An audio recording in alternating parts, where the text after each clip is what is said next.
Qatar and Japan as seller and buyer will each account for nearly a third of 300 million tons to be shipped this year in 500 tankers. Any change in how volumes trade between them is sure to jolt an industry where practices in place since the 1970s are already being challenged. In some ways, the situation is similar to what happened in Europe between 2008 and 2014, when amid an economic crisis and tensions between Europe and Russia, European utilities renegotiated gas purchase terms, freeing up more supplies for spot markets.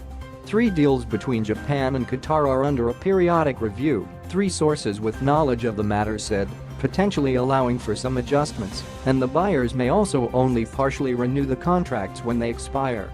An official with a Japanese buyer would not comment on individual contracts but said purchase agreements were typically reviewed every 5 years.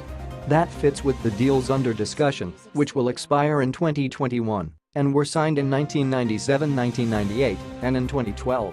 Qatar Petroleum was not available for comment. LNG volumes grew to 260 million tons last year from 250 million tons in 2015. Produced by around a dozen countries, with more than half coming from Qatar, Australia, and Malaysia. 39 countries imported LNG in 2016, up by 4 from the previous year, with 70% of world consumption in Asia. Facing competition from new producers, Qatar talked tough with Japan ahead of the contract reviews, warning buyers not to demand too many changes or Japanese companies could be squeezed out of their stakes in Qatar and APO's LNG projects.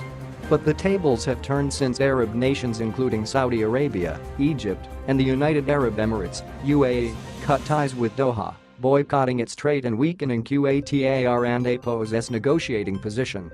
Cheniere, the only U.S. company to export LNG so far, is offering its supplies as an alternative.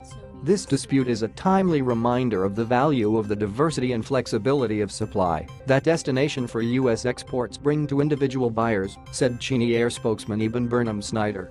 Unlike other exporters, Cheniere allows its buyers to resell cargoes. The Qatar crisis will further encourage international LNG buyers